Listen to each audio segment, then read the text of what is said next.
सभापती महोदया, कालच्या सभागृहात देखील यावर चर्चा झालेली आहे। खरं म्हणजे आपण मराठा समाजाला टिकणारं, कायद्याच्या चौकटीत बसणारं, ओबीसी इतर समाजावर अन्याय न करता टिकणारं आरक्षण देण्याचा निर्णय सरकारने घेतला होता। त्याप्रमाणे मराठा आरक्षण आपण दिलं। मराठा आरक्षण दिलं आणि मी एवढंच सांगतो की एक मताने आपण मराठा आरक्षण दिलं आणि इतर कुठल्याही समाजावर अन्याय न करता आपण ते आरक्षण दिलं। आता मी एवढंच सांगतो, आपण बैठक घेतली होती एकदा सह्याद्रीमध्ये सर्व पक्षीयांची, बरोबर ना? आणि त्या बैठकीमध्ये एक मताने आपण निर्णय घेतला होता की मराठा समाजाला न्याय मिळाला पाहिजे। मी थोडा पार्श्वभूमी जी आहे ती सांगू इच्छितो। आणि त्याप्रमाणे सर्व पक्षाचे नेते आणि आपण एक मताने ठरवलं की इतर कुठल्याही समाजाला धक्का न लावता आपण मराठा समाजाला आरक्षण द्यायचं। ते आरक्षण आपण दिलं। आता आरक्षण दिल्याबरोबर हे आरक्षण टिकणार नाही अशा प्रकारची चर्चा बाहेर सुरू केली। खरं म्हणजे दुर्दैवी आहे। जर आपण आणि यामध्ये आरक्षण टिकणार नाही याची कारणं आहेत कोणाकडे, तर कारणं नाहीत, पण आरक्षण टिकणार नाही। माझं सभापती महोदया या सभागृहाला देखील सांगणं आहे की गेले अनेक वर्ष मराठा समाज आरक्षणासाठी मागणी करत होता। अनेक आंदोलनं झाली, 56 मोर्चे, लाखांचे मोठे मोर्चे या मुंबईमध्ये झाले, अतिशय शांततेने झाले आणि ते मोर्चे शिस्तबद्ध पद्धतीने झाले। त्या मोर्चाची कोणी टिंगल चेष्टा केली हा विषय मी आज बोलत नाही, परंतु एवढ्या शिस्तीने मोर्चे निघालेले संपूर्ण देशाने, जगाने पाहिले आणि मराठा समाज संयमी आहे, मराठा समाज शिस्तीने वागणारा आहे अशा प्रकारचं त्यांच्या त्या मोर्चांमधून त्यांनी स्पष्ट करून दिलं। आता या आरक्षण देत असताना मनोज जरांगे पाटील यांनी मराठवाड्यातल्या कुणबी प्रमाणपत्र ज्यांच्या नोंदी जुन्या आहेत त्यांना कुणबी दाखले मिळत नाहीत अशा प्रकारची मागणी केली। मी आपल्याला सांगू इच्छितो सभापती महोदया, जवळपास संपूर्ण या आपल्या राज्याची यंत्रणा, मराठवाड्याची यंत्रणा कामाला आपली लागली। प्रत्येक जिल्ह्यामध्ये एक विशेष कक्ष स्थापन केला। 2-2.5 लाख लोक काम करत होते आणि ज्या नोंदी सापडत नव्हत्या त्या सापडू लागल्या। ज्या नोंदी, त्याचा कायदा होता पूर्वीपासून, मराठा समाजाच्या नोंदी असतील तर त्यांना प्रमाणपत्र मिळालं पाहिजे 1967 पूर्वीच्या, ते आम्ही सुरू केलं। त्यानंतर आणखी त्यापुढे जाऊन आपण जस्टिस शिंदे समितीला हे काम दिलं। जस्टिस शिंदे समिती इतक्या म्हणजे बारकाईने त्याच्यावर काम करत होती की मनोज जरांगे पाटील स्वतः म्हणाले की जस्टिस शिंदे समितीचं काम अतिशय उत्तम आहे आणि यांना आणखी आपण मुदतवाढ दिली पाहिजे। मग तेलंगणा, हैदराबाद या ठिकाणचे देखील जी काही रेकॉर्ड्स आहेत जुनी, ती रेकॉर्ड जसं जसं ते सांगत गेले तसं तसं आपण त्या ठिकाणी करत गेलो, हे मी मुद्दाम सांगतो। आणि पूर्णपणे सरकारने मराठा समाजाला न्याय कसा मिळेल या बाबतीमध्ये भूमिका घेतली। भूमिका घेत असताना जरांगे पाटील यांनी पहिलं कुणबी नोंदी ज्या जुन्या आहेत तो कायदा आपला आहे, 2000चा कायदा आहे, 2012चे रूल्स आहेत, 1967 पूर्वीचे जे काही दाखले आहेत, नोंदी आहेत, त्यांना आपण ब्लड रिलेशनला यामध्ये आपण द्यायचा निर्णय घेतला, त्याप्रमाणे प्रमाणपत्र देऊ लागलो। त्यानंतर मनोज जरांगे पाटील यांनी दुसरी मागणी या ठिकाणी केली की सरसकट पाहिजे। सरसकट हे आरक्षण प्रमाणपत्र हे देताच येणार नाही। त्यांना सांगितलं कायदेशीर हे टिकणार नाही, कायद्याच्या कसोटीवर टिकणार नाही। अनेक लोक कोर्टात गेले होते, त्यांचे सहकारी देखील कोर्टात गेले होते, परंतु कोर्टाने ते फेटाळलं, रिजेक्ट केलं। आणि म्हणून आम्ही त्यावेळेस असं इतिहासात पहिल्यांदा झालं, 3 निवृत्त न्यायाधीश आम्ही तिकडे पाठवले आणि त्यांना ज्या काही चर्चा होती ती चर्चा केली। त्यानंतर मग दुसरा विषय आला, हे गेल्यानंतर मग सरसकट नंतर सगळे सोयरेचा विषय आला। त्याच्यानंतर मराठवाड्याची व्याप्ती सोडून अख्ख्या राज्याला तुम्ही कुणबी प्रमाणपत्र द्या, कुणाची मागणी नव्हती. त्यांचं म्हणणं होतं आम्हाला मराठा आरक्षण पाहिजे, इतर लोकांना मराठवाड्यामध्ये कुणबी प्रमाणपत्र पाहिजे, हे मिळत नव्हते, ते मिळू लागले. आणि इतर मराठवाडा सोडून ज्या लोकांची मागणी होती आम्हाला मराठा आरक्षण मिळालं पाहिजे. आता मराठा आरक्षण म्हणजे मागण्या त्यांच्या कशा बदलत गेल्या, म्हणजे यामध्ये नंतर मग ओबीसी मध्ये द्या, मराठा आरक्षण 10% आपण जे दिलं, मराठा आरक्षण 10% दिलं, हे कायद्याने दिले, आपण कायद्याने दिलेलं आहे आणि कायद्याच्या कसोटीवर टिकणारं आरक्षण आहे. सुप्रीम कोर्टाने देखील त्याच्यामध्ये एक विंडो ठेवली होती, पॅरा 550. मी मागच्या वेळेस ते या सभागृहात सांगितलेलं आहे की अतिशय अपवादात्मक परिस्थितीमध्ये राज्य सरकारला 50%च्या वरती आरक्षण देता येत आणि परिस्थिती निर्माण झाली. आपण मराठा समाजाला 10% आरक्षण दिलं. 10% आरक्षण देताना सगळ्या बाबी विचारात घेतल्या. त्या सगळ्यामध्ये मराठा समाज, जसं सुप्रीम कोर्टाने, मी पुन्हा एकदा सांगतो, सुप्रीम कुणाच्या मनामध्ये संभ्रम असता कामा नये, दिलेलं आरक्षण टिकणार आहे. सुप्रीम कोर्टाने जे ऑब्झर्वेशन नोंदवली होती, मराठा समाज फॉरवर्ड आहे. बापट कमिशनने फॉरवर्ड दाखवला, मग त्यांनी म्हटलं हे गायकवाड कमिशनने या अहवालामध्ये बॅकवर्ड दाखवलं, हे कसं काय होऊ शकतं? मराठा समाज हा फॉरवर्ड आहे. मग तुम्ही पहिलं त्याला बॅकवर्ड सिद्ध करा, सोशली आणि एज्युकेशनली बॅकवर्डनेस त्याचं सिद्ध करा. तुम्ही आयोग नेमू शकता, आयोगाचा अहवाल घेऊन तुम्ही कोर्टासमोर येऊ शकता. या सगळ्या बाबी सुप्रीम कोर्टाने निर्णय देताना त्यामध्ये मांडलेल्या आहेत. त्रुटी ज्या मांडल्या, या सगळ्या त्रुटी आणि सगळ्या बाबी आम्ही मागासवर्ग मराठा मागास समाज, जो आपला मागासवर्ग आयोग जो आहे, त्या आयोगाला या सगळ्या टीवार दिल्या आणि त्यामध्ये पूर्ण डिटेल अगोदरचा सर्वे, सॅम्पल सर्वे होता. जेव्हा आपलं आरक्षण रद्द झाल्यानंतर भोसले कमिटी आपण स्थापन केली, भोसले कमिटीला त्याचा अभ्यास करायला दिला. आपण हा अभ्यास करत असताना यामध्ये पूर्णपणे जी निरीक्षणं सुप्रीम कोर्टाने नोंदवली होती, त्या सर्व निरीक्षणाचा अभ्यास केला. ज्या त्रुटी दाखवल्या होत्या त्या त्रुटींचा अभ्यास केला. मी सांगतो की यामध्ये जे आरक्षण आपण आता दिलेलं आहे, याच्यामध्ये मराठा समाज सोशली आणि एज्युकेशनल कसा बॅकवर्ड आहे, त्याची माथाडी आहे, मापारी आहे, डबेवाला आहे, ऊसतोड कर्मचारी आहे, आत्महत्याग्रस्त आहे, कच्ची घरं आहेत, मोलमजुरी करणाऱ्या महिला आहेत, हे सगळं त्याच्यामध्ये घेतलेलं आहे. अल्पभूधारक आहे, लँडलेस आहे आणि ज्या आत्महत्या झाल्या त्या आत्महत्यांमध्ये देखील मराठा समाजाचं खूप मोठं प्रमाण आहे.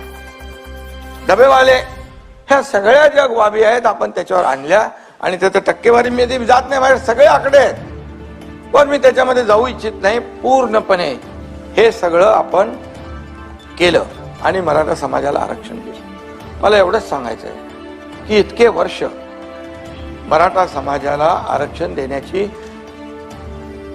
काही लोकांना संधी होती, मग का दिलं नाही आरक्षण? बरं, आरक्षण आम्ही दिल्यानंतर आरक्षण टिकणार नाही हे कुठल्या मुद्द्यावर आपण म्हणता? जेव्हा तुम्हाला संधी होती त्यावेळेस शशिकांतजी, मी जे बोलतोय त्याच्यामध्ये एकही शब्द चुकीचा असेल तर तुम्ही उठून उभे राहा. आणि म्हणून मी सांगतो की मराठा समाजाला आरक्षण देण्याची संधी होती. मराठा समाज हा मागास आहे हे माहिती असताना देखील त्याला आरक्षण दिलं नाही, त्याला आरक्षणापासून वंचित ठेवलं. त्यांच्या मराठा समाजावर, त्यांच्या जीवावर अनेक नेते मोठे झाले, परंतु त्यांना वंचित ठेवलं, हे देखील मी या ठिकाणी सांगू इच्छितो. आणि हा एकनाथ शिंदे या मराठा समाजाला आरक्षण देण्यासाठी जाहीर छत्रपती शिवाजी महाराजांची शपथ घेतो. कोणी धाडस दाखवलंय? मला सांगा. मी दाखवलंय. माझी भूमिका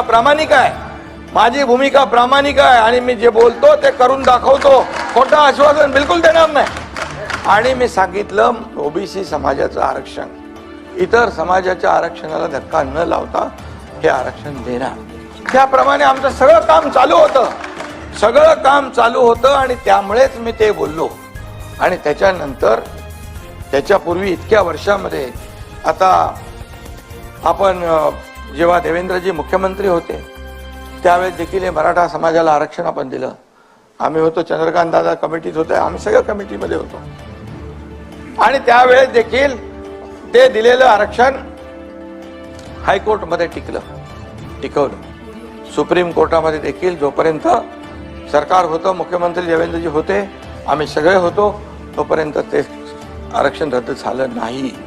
ही वस्तुस्थिती मी सांगतो तुम्हाला. ज्या पद्धतीने आरक्षण तिथे कोर्टामध्ये ज्या बाबी मांडायला पाहिजे होत्या, जे पुरावे द्यायला पाहिजे होते, जे ट्रान्सलेशन करायला पाहिजे होतं, ज्या ज्या बाबी कोर्टासमोर आणायला पाहिजे होता, 2008 नंतर बापट कमिशनने जे निकष लावले होते, 2008 नंतर बदललेली परिस्थिती कोर्टासमोर विशद करायला पाहिजे होती. त्या सगळ्या गोष्टी आणि त्याचं बॅकवर्डनेस जे आहे हे पूर्णपणे कोर्टासमोर मांडण्याची आवश्यकता होती. दुर्दैवाने ते झालं नाही. मी आणि म्हणून मी एवढंच सांगतो की ते टिकलं नाही. आणि मग तेव्हा कोर्टाने निर्णय दिला, त्या निर्णयाच्या अनुषंगाने आपण या सगळ्या आणि मराठा समाजाला आरक्षण देण्याबद्दल देवेंद्रजींच्या मुख्यमंत्री पद असताना आम्ही दिलं. मग असं असताना आता हे दिलेलं आरक्षण कसं टिकलं पाहिजे, आपण सगळ्यांनी मिळून एकत्र एकमताने केलेलं आहे. मग त्याच्यावर शंका निर्माण करण्याचं कारण काय? म्हणजे समाजामध्ये संभ्रम निर्माण करणे, समाजामध्ये अस्वस्थता निर्माण करणे हा हेतू आहे का कोणाचा? मग मी सांगतो की या सर्व तुमच्याकडे बोलणाऱ्यांकडे काही हे आहेत, कारण आहेत की हे कसं टिकणार नाही ते तरी सांगा, मग आम्ही त्याच्यावर उत्तर देतो. ही पुरेपूर काळजी आम्ही घेतली. याच्यामध्ये सगळं त्यात कुठल्याही कोर्टामध्ये आता कुणी चॅलेंज केलं तरी सुद्धा कोर्टाला त्याची बाजू आम्ही मांडू. आणि कोर्टाने देखील म्हटलंय की 102 प्रमाणे आपल्याकडे नव्हतं, 105 प्रमाणे आपल्याकडे अधिकार आले आणि आपल्या अधिकाराचं एक्सेप्शनल आणि एक्स्ट्राऑर्डिनरी सर्कमस्टन्स मध्ये आपण हा निर्णय घेऊ शकतो. हा अधिकार आपला आहे आणि आपण तो एकमताने घेतलेला असताना अशा प्रकारे आणि मराठा समाजाला आपण सारथी कोणाच्या कारकिर्दीत सुरू झाली? देवेंद्रजींच्या. अण्णासाहेब पाटील आपण सुरू केलं, त्या 10 लाखाचं 15 लाख केलं. सारथीची शिष्यवृत्ती, सारथीचे कोर्सेस वाढवले, आपण सारथीला मजबूत केलं. ज्यांना हॉस्टेलमध्ये ज्यांना हॉस्टेल आहेत त्यांना हॉस्टेलची व्यवस्था, ज्यांना हॉस्टेल नाही त्यांना निर्वाह भत्ता वाढवून दिला सभापती महोदय. ग्रामीण भागातला आणि शहरी भागातला तो वाढवला. दादा बरोबर आहे. आपण 6,000 केले, वर्षाचे 60,000 बरोबर. आणि म्हणून आणि आपण त्याही वेळेस सांगितलं मराठा समाजाला ओबीसी प्रमाणे सगळे सवलती मिळतील. आणि हे सगळं करत असताना आज आणि अधिसंख्य पद जे मराठा समाजाला जे आरक्षण रद्द झालं ज्यावेळेस सुप्रीम कोर्टात, आणि या दरम्यान ज्यांचं सिलेक्शन झालं होतं जवळपास 4,500 ते 5,000 लोक, कोणी त्यांना हात लावत नव्हतं. मी सांगितलं मी फेस करेन, त्यांना नियुक्त्या द्या. 5,000 लोक तिथं काम करतायत. त्याचबरोबर मॅट मध्ये काही 500 लोक गेले, MPSC आणि इतर लोक मॅट मध्ये गेल्यानंतर हायकोर्टामध्ये AG आणि आपल्या सर्व वकिलांना सांगितलं यांची बाजू लावून धरा. त्यांना देखील हायकोर्टाने त्यांच्या बाजूने निकाल दिला. ते 500 लोक कामाला लागले. हे प्रामाणिकपणे आपण केलंय. सरकारने प्रामाणिकपणे करत असताना या ठिकाणी अशा प्रकारचं बघा, मनोज जरांगे पाटील हा प्रामाणिकपणे मराठा समाजासाठी आंदोलन करत होता. त्याची राजकीय काही पार्श्वभूमी नव्हती. मी स्वतः गेलो तिथे, एकदा नाही 2 वेळा गेलो. कुठला मुख्यमंत्री जातो आपला सगळं प्रोटोकॉल बाजूला ठेवला, सगळं एवढ्या मोठ्या मॉब मध्ये मी गेलो स्वतः. शशिकांत शिंदे तिकडे होते. एवढ्या सगळ्या मॉब मध्ये असताना देखील मी तिकडे गेलो. आणि हे केल्यानंतर आज ज्या वेळेस मनोज जरांगे पाटील यांच्याशी आम्हाला काही त्यांचं देणं घेणं नाही, परंतु ज्या पद्धतीने सरकारने केलेलं काम मराठा समाजासाठी ते ऍक्सेप्ट करायच्या ऐवजी सरकारवर टीका करणं, त्याचबरोबर मला देखील मुख्यमंत्री म्हणून मला देखील माझी पण सगळे काय काढायची ती काढली. उपमुख्यमंत्री सगळे मंत्री, अरे असं कधी होतं काय? असं कधी चालतं काय? सरकार म्हणून आम्ही निर्णय घेणारे लोक, विरोधी पक्षाला सोबत विश्वासात घेऊन आम्ही निर्णय घेतला. आणि तो निर्णय घेत असताना मग एकेरी पद्धतीने बोलणं आणि त्यानंतर या सगळ्या गोष्टीचा कर केला की देवेंद्रजींना अगदी खालच्या पातळीवर त्यांच्यावर आरोप केला की त्यांना विष देऊन मारणार आहेत. आणि हे म्हणजे जेव्हा अशा प्रकारचं वक्तव्य त्यांच्याकडून होऊ लागलं, मी प्रेस कॉन्फरन्समध्ये देखील म्हणालो की ही भाषा जी आहे कार्यकर्त्याची नाही, ही भाषा राजकीय भाषा आहे आणि त्याच्या मागे कोण आहे? खरं म्हणजे आज आपलं हे महाराष्ट्र एक पुरोगामी महाराष्ट्र आहे. सगळ्या जातीपाती इथे एकत्र राहतात, एकत्र नांदतात, एकत्र काम करतात आणि जाती जातीमध्ये भांडणं लावण्याचं काम कुणालाही करता येणार नाही. आणि आम्हाला कळलं ते, त्यामुळे आम्ही ओबीसी बांधवांना देखील सांगितलं, तुम्ही तुमच्यावर कुठलाही अन्याय होणार नाही, सरकारवर विश्वास ठेवा. एकनाथ शिंदे आणि आमचं सरकार कुठल्याही परिस्थितीत खोटं बोलून कोणालाही फसवणार नाही, कोणालाही फसवणार नाही आणि काम काढण्यापुरतं, पुढे टाळण्यापुरतं कुठलाही निर्णय सरकार घेणार नाही, हे स्पष्टपणे आम्ही सांगितलं. नोटिफिकेशनचा विषय पण आपल्या समोर आहे. नोटिफिकेशनवर 6 लाख आक्षेप आले आणि कुठल्याही कायद्याच्या बाहेर जाऊन सरकार कुणाला तरी खुश करण्यासाठी आम्ही कुठलंही असं खोटं आश्वासन देणार नाही, हे मी स्पष्टपणे अनेक वेळा सांगितलेलं आहे. आणि म्हणून कुणबी प्रमाणपत्र ज्यांना पाहिजेत, ज्यांच्या नोंदी आहेत त्यांना कुणबी प्रमाणपत्र मिळत आहेत. आज मराठा समाजाला आरक्षण 10% आपण दिलेलं आहे. हे 10% आरक्षणाचा लाभ देखील या मराठा समाजाला मिळणार आहे. आणि म्हणून अशा प्रकारे कोण याच्यावर कोणी आपले प्रवीण दरेकर बोलले असतील, आणखी कोणी बोलले असतील, आपणही बोलला असाल, याच्यामध्ये काही लोकांनी हे मीडियावर, सोशल मीडियावर चर्चा केली, जे मनोज जरांगे पाटील सोबत काम करणारे होते, त्याच्यामुळे ही सगळी चर्चा झाली. आणि मग चर्चा झाल्यानंतर रात्री कोण गेलं, सकाळी कोण गेलं, नेहमी कोण तिकडे जातो, ह्या सगळ्या गोष्टी लपत नाहीत. ह्या कुठल्याही गोष्टी लपत नाहीत. दगडफेक झाली त्यावेळचा देखील पूर्णपणे अहवाल पोलिसांकडे, साईडीकडे आहे. कोणी दगड जमा केली, कोणी दगड मारायला लावली, ह्या सगळ्या गोष्टी काय लपतात का? आतापर्यंत बिलकुल सरकार पूर्णपणे एक सहानुभूती, एक मराठा संयम ठेवला होता. अरे जाळपोळ करायला लागले, आमदारांचं घर जाळायला लागले, त्याच्या घरात फॅमिली असताना एसट्या जाळून टाकल्या, सगळं मालमत्ता जप्त केली. आणि मग अशा परिस्थितीमध्ये सरकारने काय करायचं? हातावर हात बांधून बसायचं? हायकोर्टाने देखील सांगितलं, बाकी सर्व समाजाचं आणि महाराष्ट्रातल्या जनतेच्या जीविताचं रक्षण करायचं काम, कायदा सुव्यवस्था राखण्याचं काम सरकारचं आहे. आणि म्हणून सरकार कुठल्याही परिस्थितीमध्ये हातावर हात धरून बसू शकत नाही आणि सरकार कुठल्याही परिस्थितीमध्ये कोणावर अन्याय देखील करू शकत नाही. आज प्रामाणिकपणे आंदोलन होतं, प्रामाणिकपणे मंत्री गेले, मुख्यमंत्री गेले, सगळे अधिकारी गेले, सगळे आम्ही पाठवले. परंतु एक कुठेतरी एक माणसाने कायद्याच्या चौकटीमध्ये जे नाही बसणार त्याची मागणी करणं हे योग्य आहे का?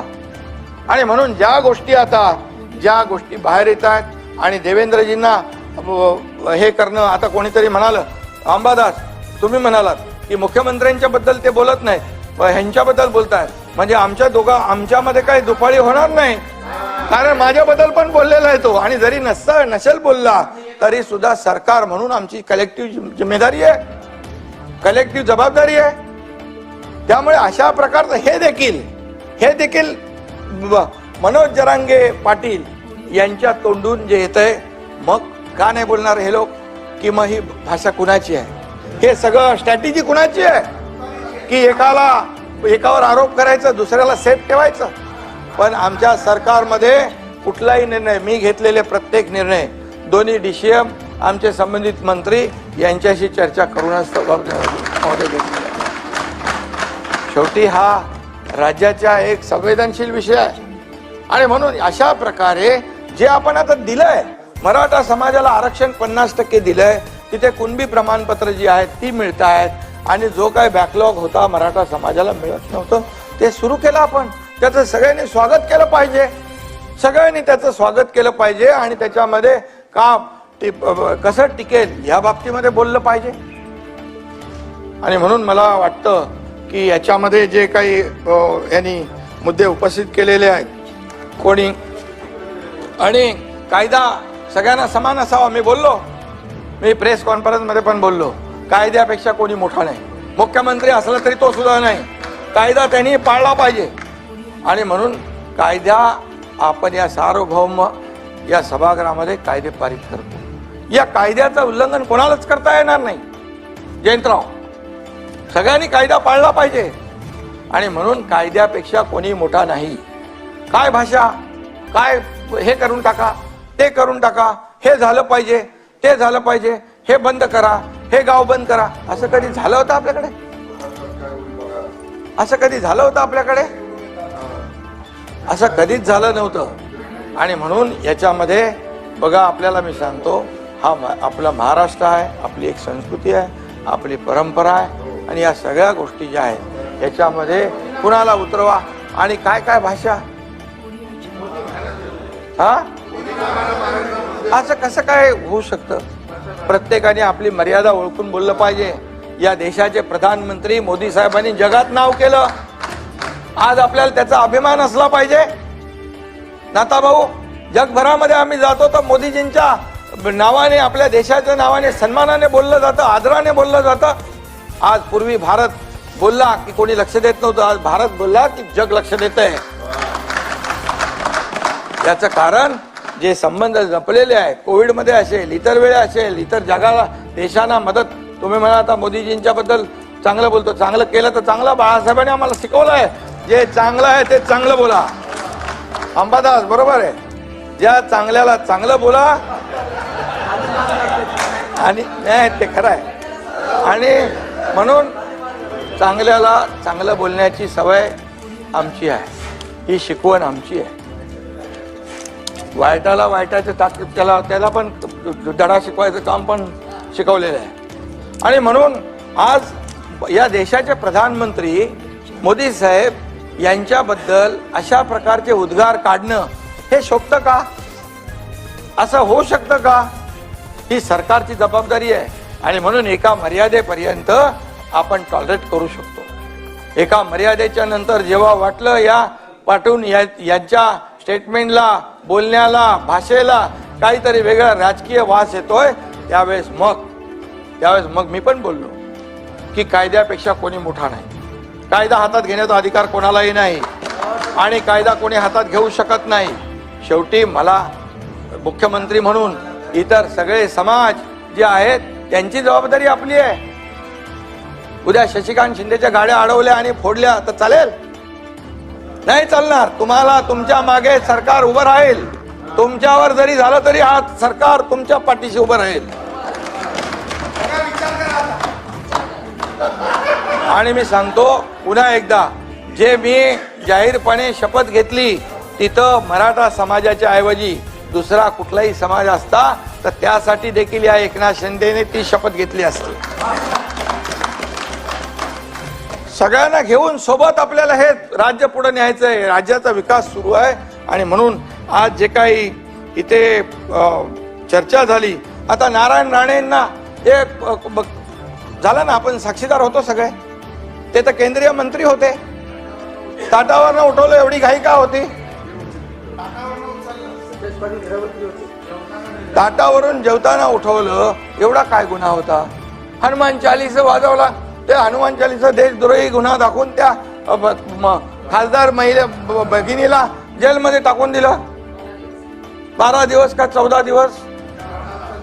कंगना रनावतला 80 लाख रुपये दिले, महापालिकेचे खर्च केले आणि ते घर तोडायला लावलं। तुमचा पत्रकार लोक किती लोक आहे, किती अनाथा भाऊ त्यावेळेस झालं, पण आम्ही काही केलं नाही। आम्ही सूडबुद्धीने वागलो नाही। आणि म्हणून आता माझं एवढं म्हणणं आहे की जे काय आहे ही वस्तुस्थिती जी आहे ही समोर आली पाहिजे। चौकशी त्याची आपण मागणी केलेली आहे। त्या बाबतीमध्ये जे काही आता मी डिटेल त्याच्यावर बोलत नाही, SIT आपण त्याच्यामध्ये नेमू आणि SITच्या माध्यमातून जे काय आहे ते सत्य जे आहे ते सत्य बाहेर येईल, त्याची चौकशी होईल आणि दूध का दूध पाणी का पाणी व्हायला पाहिजे। परंतु मी एवढं सांगतो, कोणालाही यामध्ये सूडबुद्धीने आकस्पोटी कुठलीही कारवाई कोणावर केली जाणार नाही। परंतु विरोधी पक्षाने देखील या मराठा आरक्षणामध्ये कुठपर्यंत आपण सहकार्याची भूमिका किंवा विरोधाची भूमिका किंवा राजकारणाची भूमिका घ्यावी हे ठरवलं पाहिजे, कारण हे आपण एकमताने निर्णय घेतलेला आहे। हे मी पुन्हा एकदा आपल्याला सांगू इच्छितो। आणि म्हणून माझी सगळ्यांना विनंती आहे की यामध्ये ज्या पद्धतीने कुणी माणूस असेल तो खालच्या पातळीवर बोलू लागला, जर एकेरी भाषेत बोलू लागला, खोटे नाटे आरोप करू लागला, तर त्याला बिलकुल पाठीशी कोणी घालता कामा नये. आणि म्हणून ज्या देवेंद्र फडणवीसांनी जे आरक्षण पूर्वी दिलं होतं ते मराठा समाजाच्या हितासाठी दिलं होतं, मराठा समाजाच्या ते विरोधात नाहीत. आणि म्हणून मराठा समाजाच्या विरोधात ते कसे आहेत हे दाखवण्याचा केविलवाना प्रयत्न कुणी करू नये. या महाराष्ट्रातली जनता सुज्ञ आहे आणि सरकार म्हणून आम्ही एकत्र बसून हा निर्णय घेतलेला आहे. त्यामुळे माझी सगळ्यांना विनंती, याच्यामध्ये राजकारण कृपया न आणता एकमताने केलं ना. अरे भाई, एकमताने केलं, एकमताने केल्यानंतर बोलू लागले हे टिकणार नाही. हे कसं टिकणार? हे टिकणार नाही. अरे का टिकणार नाही त्याचे कारण द्या. का टिकणार ते आम्ही सांगतो. आज सगळं पूर्ण आम्ही दिलेलं आहे. त्याच्यामध्ये 2.5 कोटी लोकांचा सर्वे केलेला आहे, एक्सटेन्सिव्ह केला आहे, सॅम्पल नाही, डिटेल मध्ये भाई केलाय. 4 लाख लोक काम करत होते डे नाईट, आणि म्हणून कधीच झालं नव्हतं अशा पद्धतीने ते आपण केलं. त्यामुळे याचं स्वागत केलं पाहिजे, समाधान मानलं पाहिजे. हे असं आरोप प्रत्यारोप करून, राजकीय भाष्य करून कुणालाही काही साधता येणार नाही. उलट मराठा समाजासाठी जे सरकारने केलंय, मराठा समाजाला पूर्ण त्याची जाणीव आहे. आणि म्हणून माझी आपल्या सगळ्यांना विनंती आहे, या विषयावर कृपया राजकारण करता कामा नये. धन्यवाद. नाही, सभागृहामध्ये आज पुरवणी मागण्यांचं कामकाज बाकी आहे, त्याच्यात सगळ्या सभासदांना बोलायचं आहे. दुसरं, महाराष्ट्र अत्यंत अशांत आहे.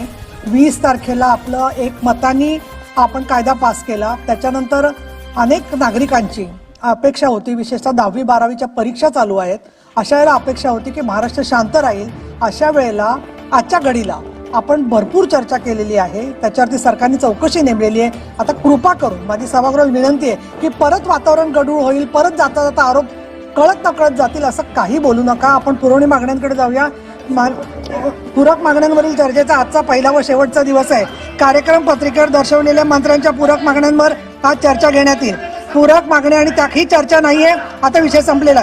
पूरक मागण्या आणि त्याखालील बाबी यासंबंधी माहिती सदस्यांना पत्रक भाग 2 द्वारे वेगळी प्रस्तुत करण्यात आली आहे. प्रत्येक सदस्याने भाषण करताना बाब क्रमांक सन्मानित